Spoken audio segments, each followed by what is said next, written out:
Hi, everyone. Thanks for joining us for our afternoon panel about industries remaining strong during the pandemic. For those of you tuning in for the first time today, I'm Katie Mulligan, Editor-in-Chief of ACG's magazine, Middle Market Growth. Before I introduce our panel, I'd like to thank Global Upside for sponsoring our live program. Global Upside helps companies create value throughout the investment lifecycle with specialized private equity solutions in over 150 countries. Global Upside services are specialized to provide optimal support for mergers and acquisitions and carve-outs, PE firms and their portfolio companies, and companies preparing for exit. The topic of our panel this afternoon is one that our editorial staff has been watching closely. The COVID-19 pandemic has presented challenges for so many businesses in the middle market over the last few months.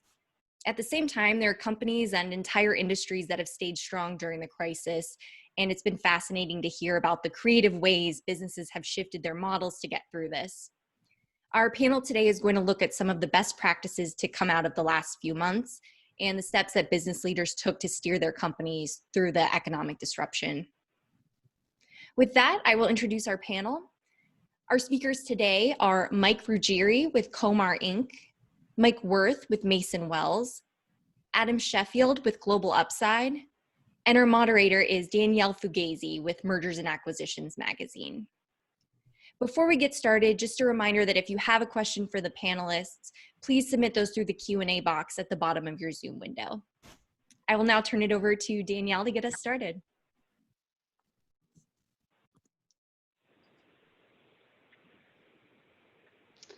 Hi, everyone. Thanks for joining us today.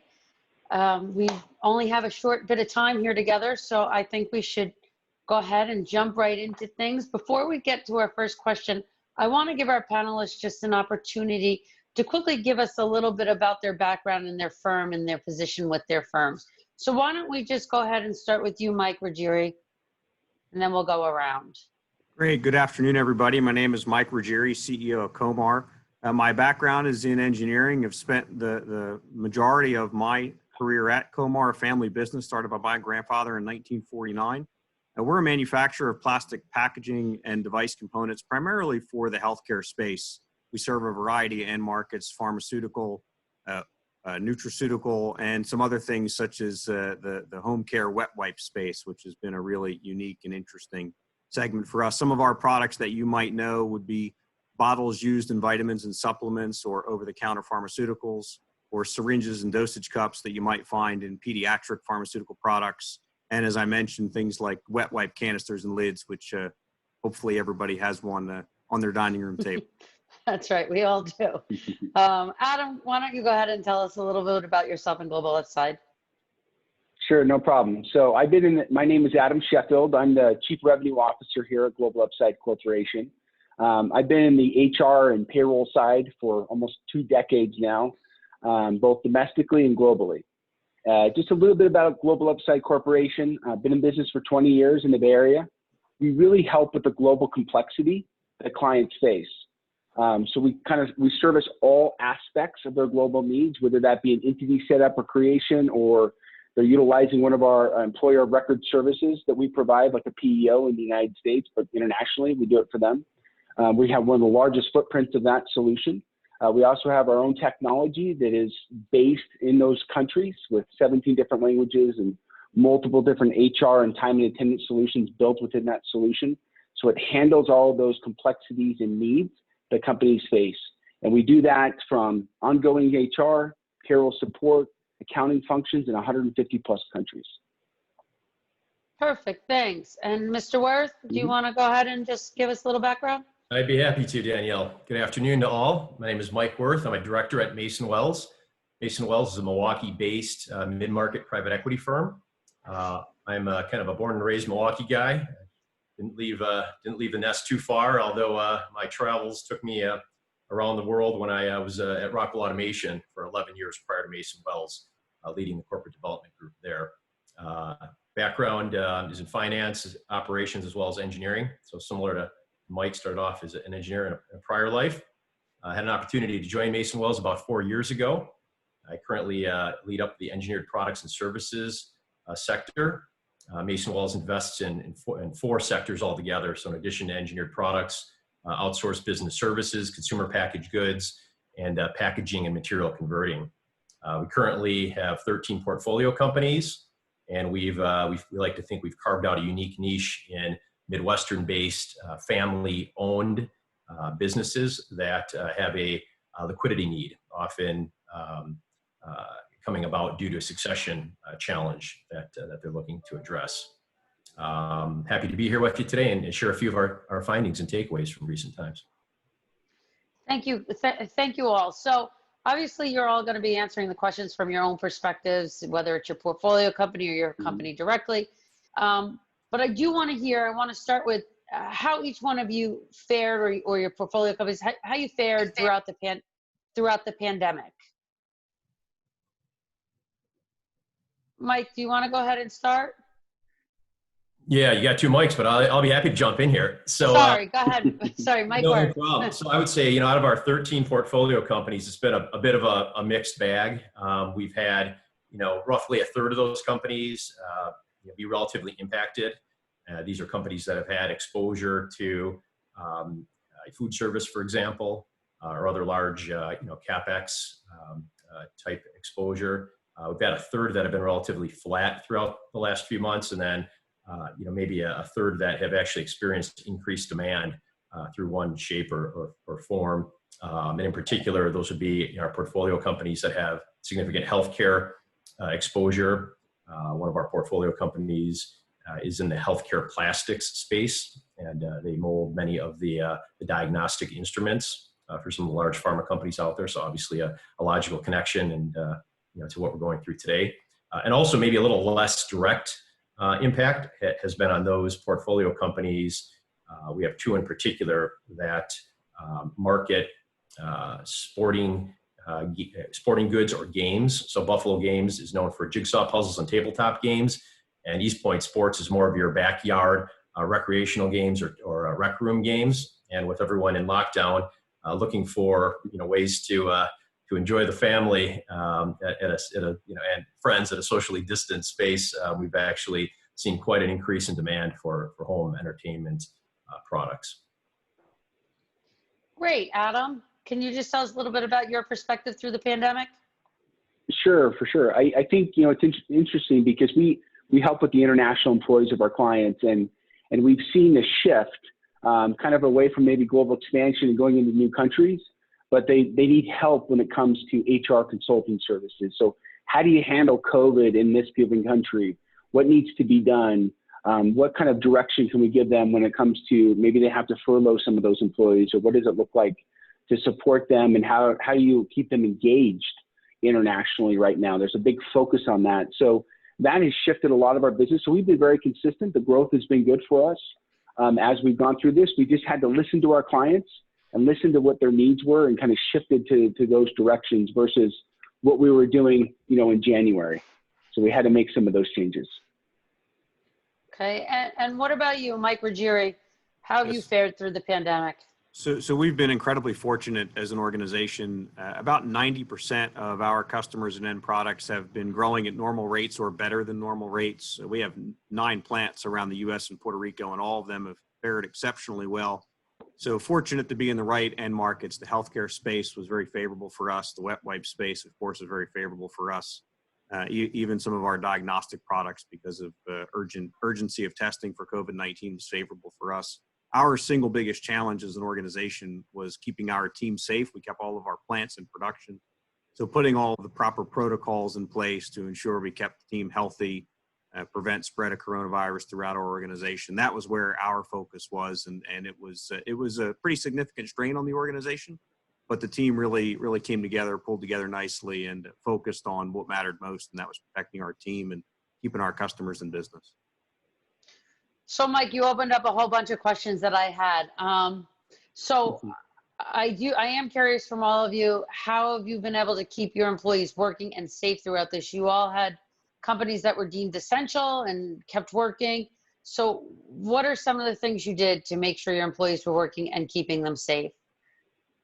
I don't know, Adam, if you want to start us off there. Sure. Yeah, no problem. And we have just over 500 employees internationally. And so you can imagine, having to make sure that we had the right tools in place, laptops, all of those things in place so people could work from home and understand as things were shutting down, as opening up and being able to kind of navigate all of that. That's how we were able to be successful, because it was part of our plan. We recognized at the end of February that we probably needed to pick up a few more laptops for our India employees. Even though most of them had them already, there was just a handful that we needed to make sure that they had it just in case. And sure enough, all those things happened and we were planning for it. So none of our customer service really took a hit, even though we just sent everyone working from home. We already had the tools, the technology in place to be able to support that. And also working from home in different countries, the internet connection is not as consistent. So we had to make sure all those things were tested and properly done so we could provide great service to our clients. Mike Worth, you had more of like a physical presence with a lot of your portfolio companies. Can you just talk a little bit about how your employees continued to work and you kept them safe? Yeah, absolutely. So, it was obviously interesting times in March, I think for everyone in the country, at least. I would say we tried to address things as proactively as possible. If we all recall back to March, I don't think anyone, well, I certainly didn't realize I'd still be, working out of my home today, come the end of June. So was it a week? Was it a month? Was it a year? We took matters very seriously.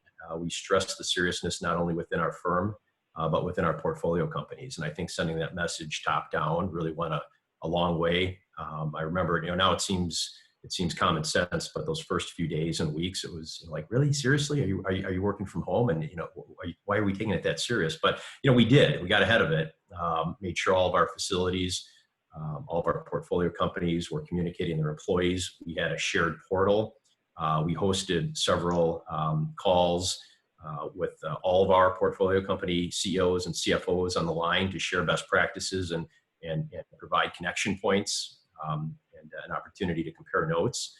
But a lot of it was, common sense, making sure that you had your PPE, your sanitizers, your wipes, Mike, all over the place, which weren't easy to get in the early innings here.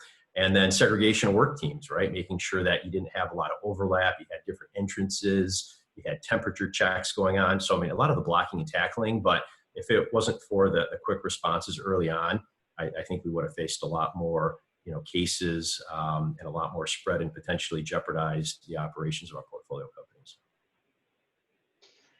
Adam, bouncing back to you, you kind of have the, you were able to look and see how the pandemic was sort of moving across the country, right? Because you're international.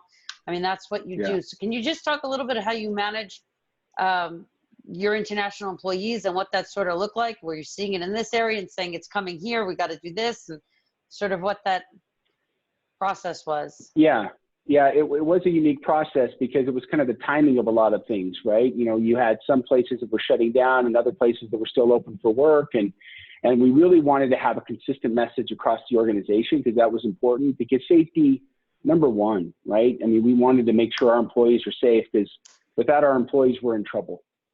So not only just them being safe, but also their spouses and their children if they have those. So we had to be very aware and very diligent on what was going on in those different countries, not only just for our employees, but for our clients' employees, because we support them and we help them.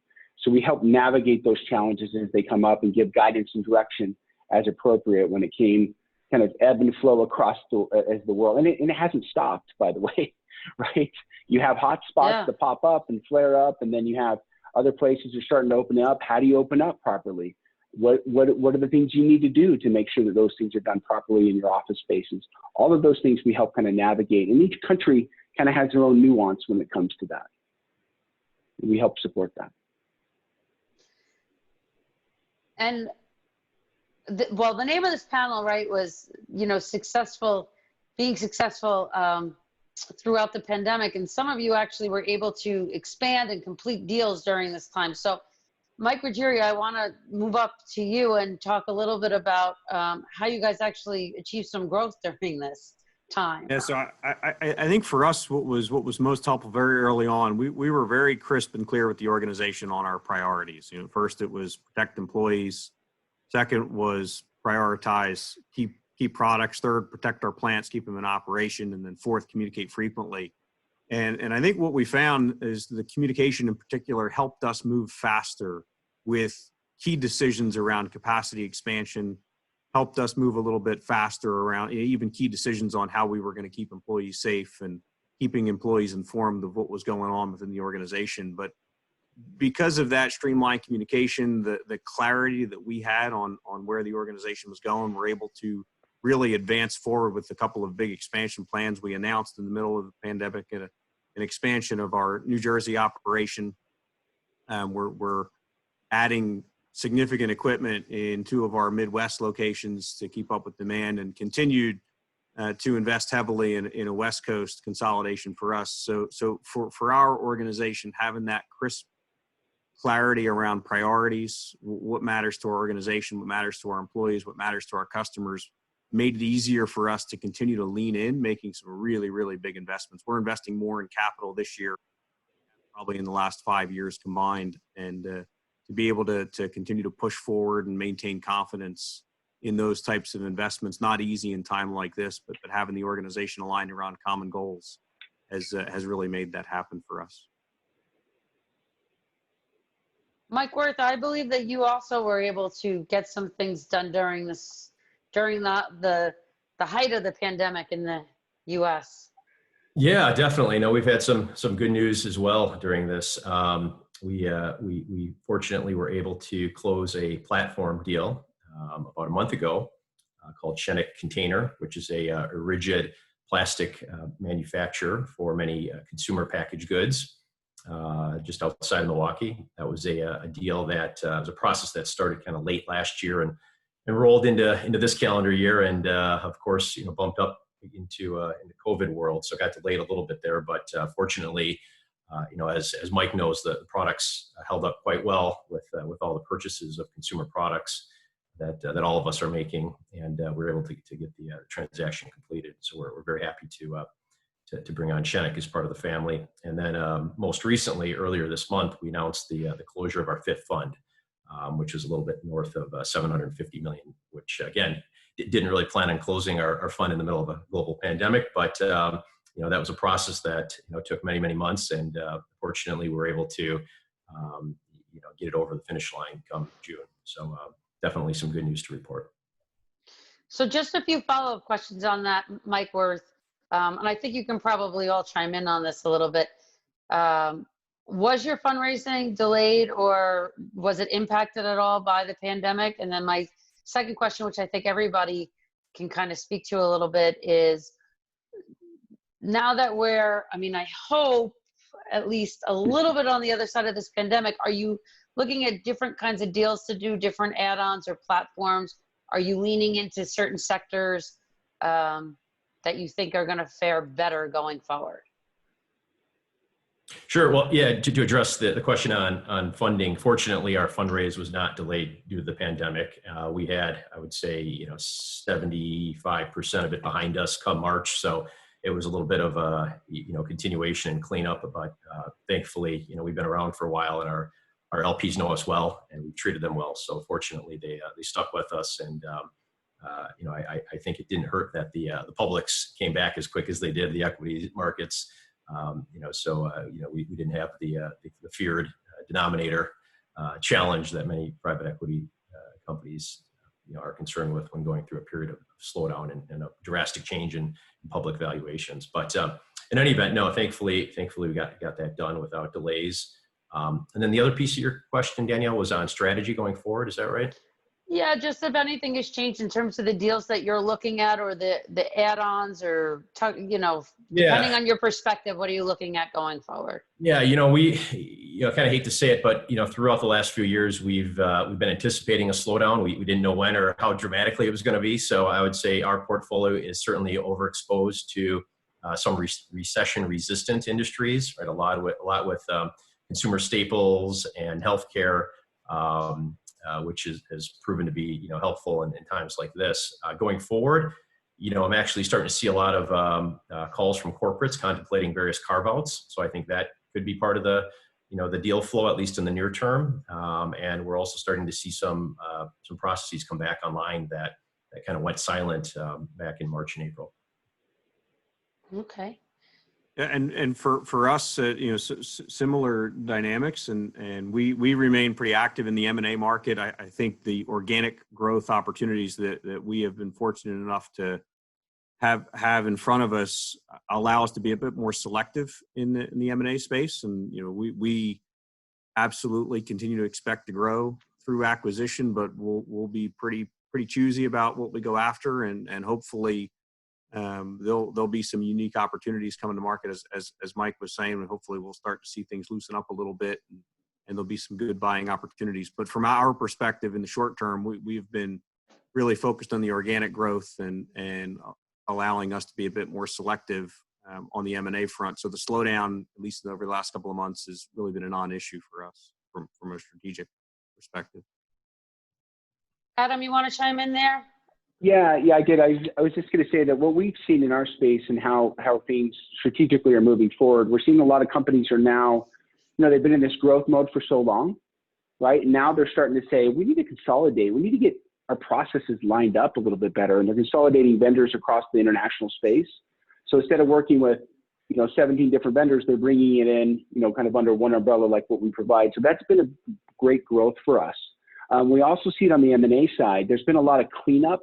Right? There's a lot of growth that goes on, a lot of work that gets done on the front end of M&A, and sometimes there needs to be that cleanup phase, especially on the international side, to make sure that everything's compliant. So we've focused a lot to help clean up some of those things to position us for when the M&A activity, starts to accelerate again, which we do anticipate at some point. So I'm sorry, I'm going backward a little bit, but I think that people, when we had our prep call, everybody was curious about this, and I feel like this comes up all the time. Did you guys actually experience any COVID cases? And how did you mitigate the risk there? And how'd you handle it? And how'd you keep the doors open during that time? I would like to hear that from probably all of you. Mike Ruggieri, you want to start us? Sure. So we unfortunately had a number of COVID cases across our organization. We've had, I think, 15 or 16 confirmed cases from about 1,000 or so employees. Early on, it was a little bit more difficult for us to manage before we had all of the proper PPE in place with people wearing masks and things of that nature. So early on, when we had a couple of cases, we shut plants down and did full cleanings, never lost more than 24 hours, but in an abundance of caution, we said, hey, let's make sure we can do whatever we can to keep people safe. As we got further down the path, we developed some pretty good processes around risk assessments, that if somebody was confirmed with a coronavirus case, we would go around and do the tracing and understand who they were within close contact of. We would have some people take time off based upon that. So we had some pretty good processes in place to help protect that. And unfortunately, we had an employee and his mother who both passed away from the virus. So impactful across our organization. Sorry. I think it really hit home with a lot of people in our company. Wow. Adam, how about you? Did you experience any COVID? Yeah, we did. Not too many. Mainly more around family members, right, of our employees. That's been the biggest challenge. So we really try to keep obviously everything in place to help them help and support their family members, because I think sometimes the mental challenge of all of that can be really daunting on employees. Maybe if they don't have COVID themselves, but their spouse does, or their mother or father do, it can be a challenge, especially internationally, as they could be in these small spaces. So being able to kind of shift things around to help support them. Also, we do a lot of what we call hangouts, for a lack of better term, where we get teams on around the world, and we kind of just have a really good kind of party on Zoom, right? Just to get that mental engagement going for those employees that are haven't seen anyone for a long time. So we really try to focus on the mental side of that as well. And how about you, Mr. Worth? Yeah, unfortunately, we experienced at least one case in all of our 13 portfolio companies, but fortunately, we were able to isolate those cases and give the employees an opportunity to isolate and recover, and it did not spread throughout any of our facilities. So we're very thankful for that, obviously. But to echo Adam's point, a lot of individuals were facing issues at home. They had a spouse that was in the healthcare industry, or a doctor, a nurse, what have you, that perhaps wasn't even living at their home, so they were now responsible for the kids and everything else. So I think a big part of this has been trying to understand what your employees are going through and trying to be understanding and compassionate to those causes, which we're all going through. All of us are going through times that none of us could have imagined. So not trying to jump to conclusions, but giving employees the opportunity to take either paid or unpaid time off, right? Which a lot of our employees have taken advantage of, surprisingly, and that's allowed us to not have to invoke as many furloughs or layoffs as we otherwise might have. But yeah, thankfully it seems to have stabilized. As of right now, I'm getting very few notices of new cases that are coming up, although we continue to be diligent on the precautionary front.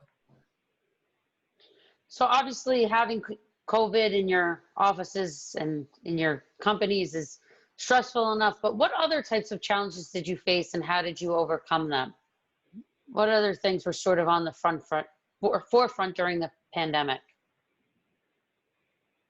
Anybody want to take that? Yeah, I'll take it real quick. I think one of the challenges that we had is, I think we had things kind of stabilized and secure, but early on, it seemed like everything froze, right?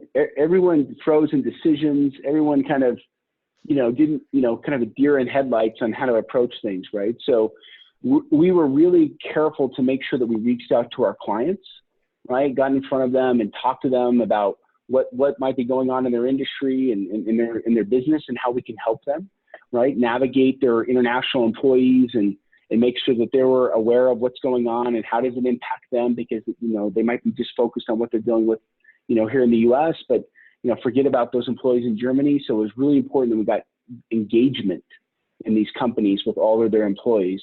And, that became, as time went on, that became more of a critical need that our clients had, right? They wanted this engagement, this kind of increase in compassion, right, for their employees, because they know to take care of their employees are going to take care of their clients. So we really helped them navigate that. That was, because everyone was frozen, and so we were really trying to get out there and talk to our clients and how we can help them to kind of wake up a little bit as things were changing so fast. I think for us, the single biggest challenge was just the intense demand on top of an absolutely chaotic world. And it created a lot of stress and anxiety for our production teams. And I believe that our communication and that real clarity around our priorities and where we were going as an organization helped create some forward-looking perspective for the team that I think helped settle the organization. We heard frequently from our employees that they felt more comfortable and safe inside of the four walls of Comar than they felt walking around in a big box store or doing something else where they didn't feel like there was as much control. So for us, just trying to create that sense of calmness and control within a very chaotic period of time with incredibly intense demand was a big challenge. Okay. So I want to ask you guys what you're thinking about moving ahead as business opens and moves forward, what kinds of things are on your mind? And you each have sort of alluded and touched on the M&A environment. I want to hear a little bit more about what you're thinking about in terms of M&A going forward, like, where you're expecting it. I know we talked a little bit about carve-outs, and Adam, you said, you expect it to come back. So sorry, that's a lot of questions in one. If you guys would comment on those things, I'd appreciate it. Yeah, I'd be happy to take a shot at it. I think in addition to corporate carve-outs, and opportunistic investments, we do think this is going to be a unique time going forward here over the next, 2, 3, 10 months that you're going to have some really good companies that, are coming into some challenges or are currently facing challenges. And they could be looking for, potential partners to get through these times. So, we've been kind of looking inward and kind of reassessing how we can be creative as a firm in terms of our financing structures whereas traditionally, we typically wouldn't play in that realm. We think given the uniqueness of this period, we could be really well positioned, especially just having raised a new fund to be able to offer assistance, and not only in terms of capital, but also in terms of our resources, our network, our expertise, and potentially, have a real nice win-win both for the the organization as well as for our firm and our investors. Sorry, just to follow on to that really quick, and then I want to get back, but you were working on this fund before the pandemic. Do you feel your LPs will support flexibility in deal making as you move forward? Yeah, that's a good question. I think they will to an extent. I mean, we've earned the reputation of being a very conservative firm, and our definition of flexibility is probably quite a bit different from others out there. But I think this example of going through this severe downturn, and not having any one of our 13 portfolio companies face any issues with liquidity or covenant violations, I think that sort of speaks to how conservative we are on that front. So yeah, the answer to your question, I think, would be yes, but our definition would likely be more conservative than many out there. Fair enough. Sorry, Adam, I didn't mean to cut you off there.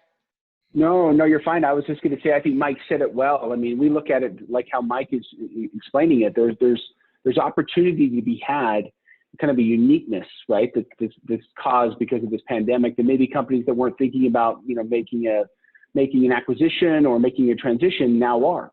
And we see that activity is going to, as time goes on and as things start to come back, that we'll start to see the M&A activity pick up pretty substantially. Because there is still, there's a lot of private equity groups, for example, do have cash, right?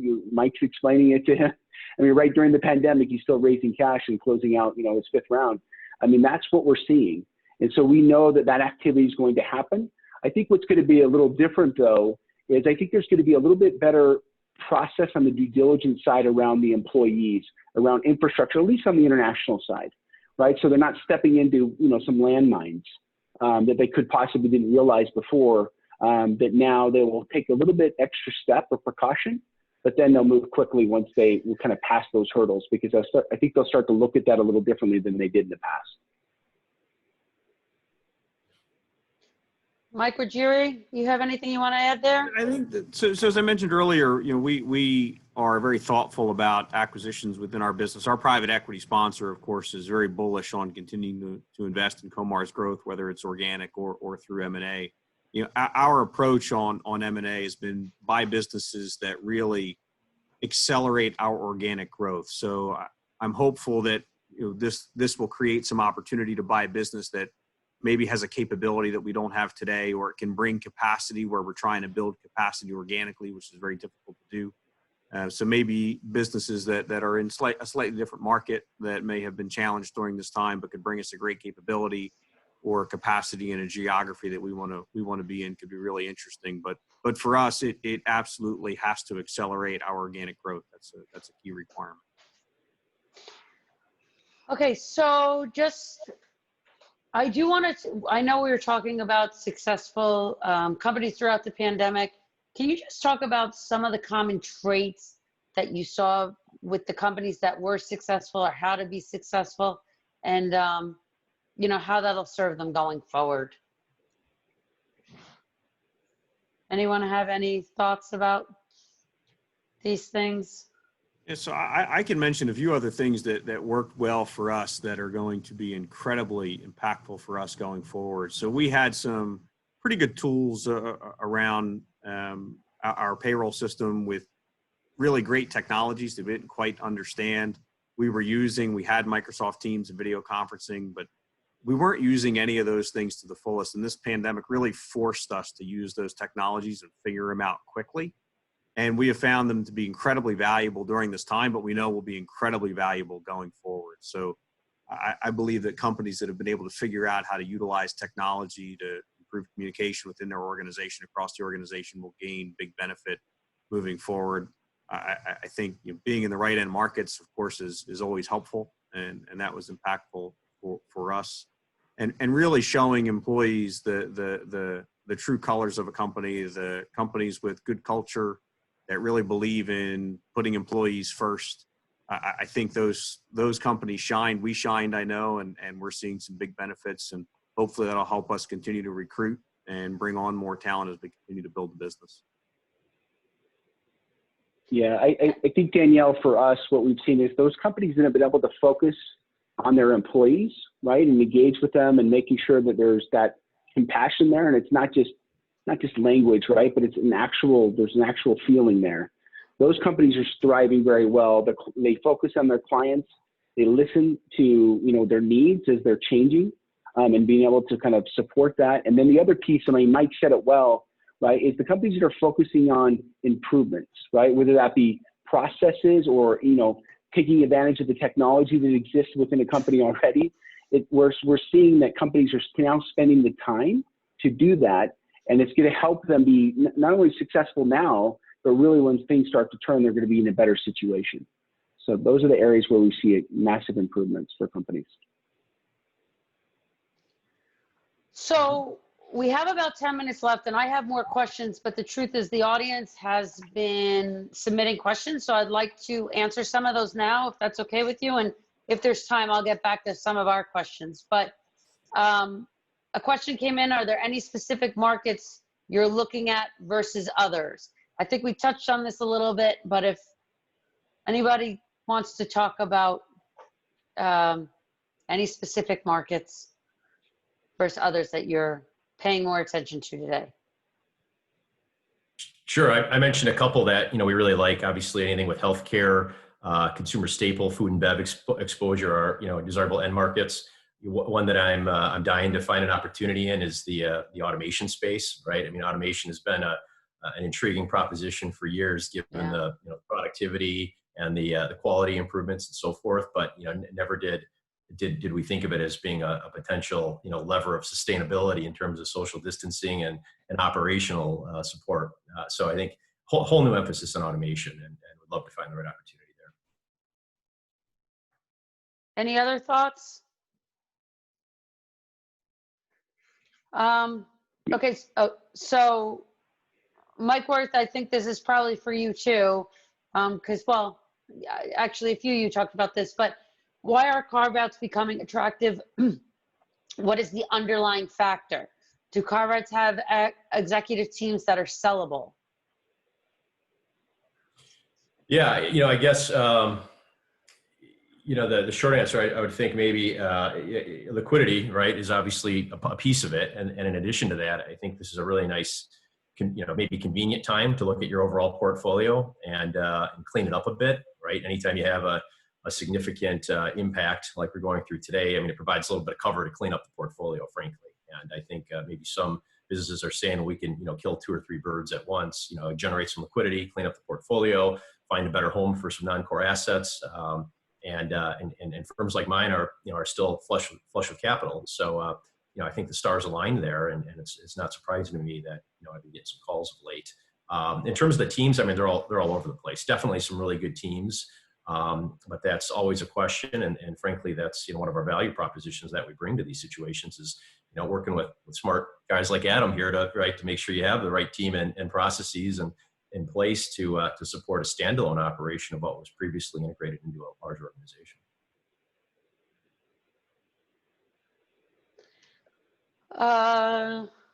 So somebody asked a question about banking. It's pretty broad. It just says, can someone talk about banking? What are banks doing? And I'd assume that that's more about, where the leverage market's going and how are deals getting done and how are your lenders behaving? I'm assuming that's what that means. Anybody have a feel? I mean, I would just mention that, we did close a portfolio company about a month ago. So the banks are still open. Now it was at a modest leverage read versus what you might have got a year ago. And, we likely paid a little bit more on top of that. But overall, I would say, banks are still open for business. The capital is certainly there. Banks are in a much better position than they were back in 08, 09. We never had any issues on our revolver, obtaining, drawing capital or obtaining resources. They've been willing to work with us if we have needs where we need some type of accommodation. So, I mean, it's been very good all around. I don't know what others have been experienced. Mike, have you had any experience? Yeah, similar view for me, but mine's maybe a little bit more narrow, just in terms of our lending relationship. Strong business performance always helps, but our lenders have just been fabulous and very supportive of our continued organic growth. They're funding that in a very big way, and they haven't skipped a beat. They haven't shown any sense of discomfort or unwillingness to continue to support us the way they were 3 months ago or 6 months ago. The next question is, there is a slowdown, and I'd like to hear how much you're feeling that slowdown in your business. Anybody feeling that slowdown? So I think we're feeling it, but we're trying to stay ahead of it because we know it's going to come. We know there is some pantry stocking. We know that people are buying things that they ordinarily wouldn't buy because they're stuck at home. So we talk a lot about how do we stay ahead of that and make sure that we change the pace of our production to line up with demand, which we know will be softer than where it sits today. So we haven't seen any direct effects. I think the only small segment in our business has been some of the disposable surgical instruments we do. We're naturally impacted by the cessation of elective procedures, but for us, it is very much about stay ahead of it. It's going to come at some point, and we need to be prepared to manage the business accordingly. Adam, did you have something to add to that? Yeah, I was just going to say, we anticipate the slowdown for us, right? We're a little different situation than Mike, is some of that's already happened, right? We found a lot of companies kind of waited, right? Wait and see what's going on, but now they're starting to make decisions again. So things are starting to pick up on the international side quite a bit. So we're feeling like some of that's behind us on the slowdown aspect, because they're expanding international, they're doing things international. Governments are starting to open up. That's another thing. How do you handle an M&A transition when you're trying to set up an entity and the country's closed, right? We're able to help support some of those things so things don't slow for those companies. But we're starting to see those things pick up, and the good news is we kind of see the slowdowns a little bit behind us on what we do. So. This is a good question. How is COVID impacting your due diligence process for new deals? Everybody's nodding. I don't know if anybody wants to take that on.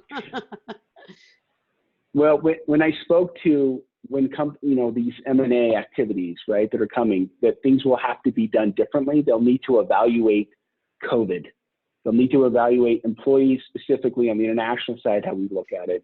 What's the impact in that country?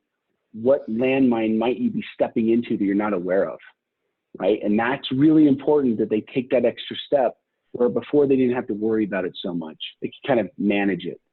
It's different. It's different today. So that's when I mentioned there's going to be some extra pieces. That's the COVID aspect that they'll need to evaluate. Okay. There's one very quick question I think we can answer really quick for somebody. Mike Worth, I think you talked about automation. Somebody said, do you mean robotics too? Yeah, absolutely. I mean, any technology that's going to enable employees to remain at a distance, and continue to support the production of a facility is what I mean by automation. So yeah, robotics is certainly a key part of that. Okay, I think we're just about out of time. I really want to thank Mike Ruggieri, Mike Worth, Adam Sheffield for sharing your insights with us today. I hope everybody found this session valuable, and have a great rest of your day and enjoy the networking sessions coming next. Thank you, Danielle. Thank you. Thanks. Thank you, guys. Thank you, everyone, so much to our awesome speakers, Mike Worth, Adam, Jerry, and Danielle, and a huge thanks to Global Upside for its support of this afternoon's program. So for everyone still on, the live networking is open now, and so we've sent that link to join the networking in the chat box so that you can easily join. You can join an industry roundtable or mingle at open tables, and you can also return to ACG Access for any late afternoon one-on-one meetings that you might have scheduled. Thanks again for joining us and being a part of ACG's Inaugural Member Summit. Thank you.